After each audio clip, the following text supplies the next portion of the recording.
Yo, what it do, family? High value basketball. We are back once again with the absolute most bestest basketball commentary on this side of the whole entire planet. You dig? Be sure to like, share, and subscribe, man. Do it now. Go ahead and do it. Hit the button, do it. Yo, we got to talk about something that's interestingly unfolding out in LA when we talk about the legacy of LeBron James. In a very odd, twisted turn of fate, his legacy seems to be petering out in a very similar, almost exact form of the legend that preceded him, the much respected, passed on Kobe Bryant.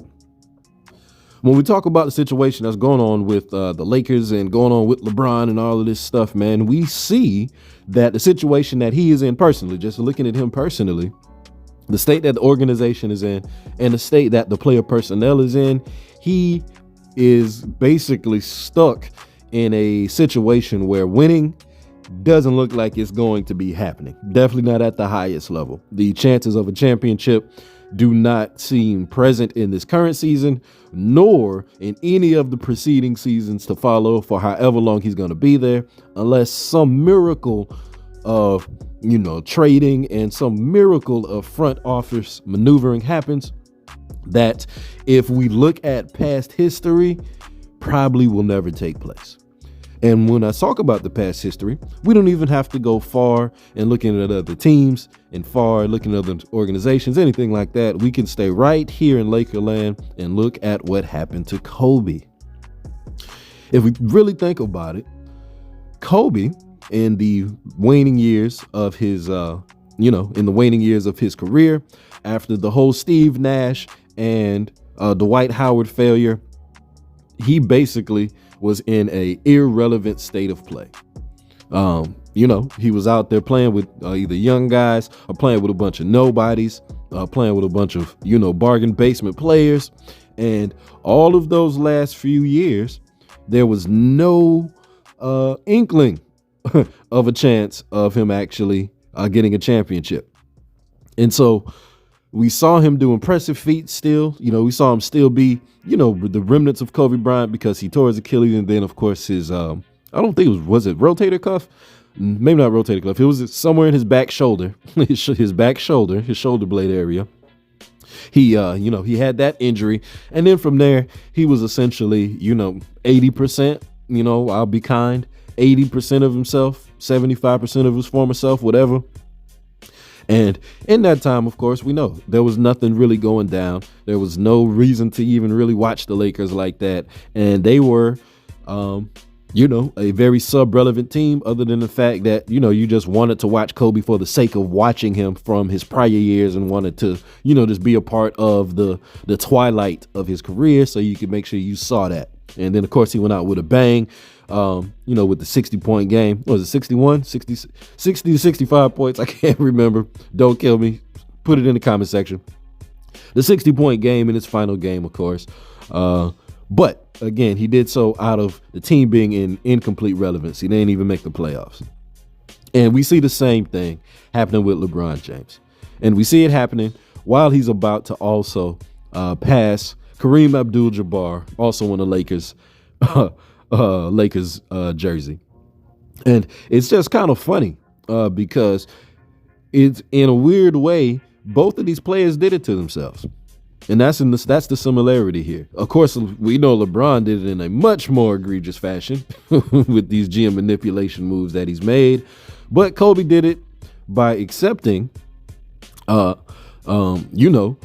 the organization gave him, and by at large, the Lakers organization and Jeannie Buss, if we got to go there, and Jeannie Buss and her taking over this Lakers organization from her father, she has made some very not favorable choices that have, I feel, have honestly drastically lowered the prestige of this organization.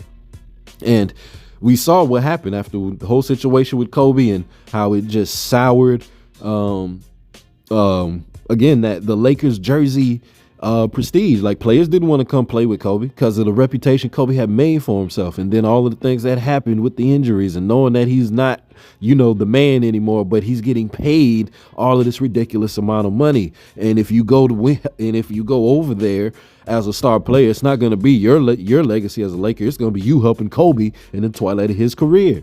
And it lowered the prestige of the Lakers' appeal to players. And what happened after he went retired? They were sucked. And nobody wanted to come to play for that organization until LeBron, as he said, I want to come back and save this organization. I want to come back and redeem the reputation of this organization. The Lakers were already smeared. And so then LeBron comes in, and we know he won the chip, whatever. But we know what happened also after that. These crazy, unnecessary moves that destroyed the future.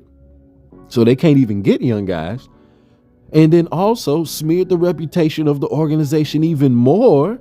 So now there is no major reason. There is no major appeal for a star player to come play for the Lakers at all, period.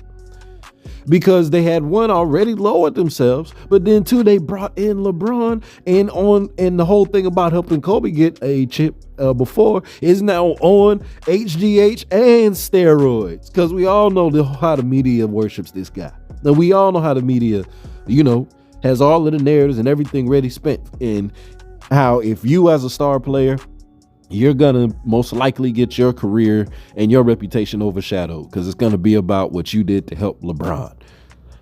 And the same thing, because it's about that and not about the prestige of the Lakers legacy, not about the, like I say, the Kareem and Magic and Showtime in the early 70s championships and, of course, the Shaq and Kobe era, like this legacy, the legacy of having the best center in the league, like none of that is there anymore. It has all been wiped away by both these two star players in the way that they have allowed the management, and as well as they personally overwielding their power, have crushed the identity of the Los Angeles Lakers.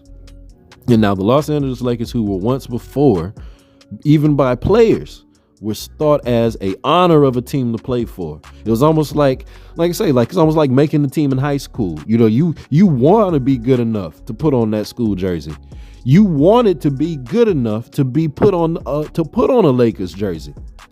To say that you could put on a Lakers jersey was to say that you were one of the top tier players in the league, because the reputation of the organization only suited for the absolute best. And now all of that shit's gone. And here we are in Lakerland aftermath. Interesting how both these players are going to peter away in a similar fashion. Who's to blame? I think we already know. How about you basketball? Be sure to like, share, and subscribe. Peace.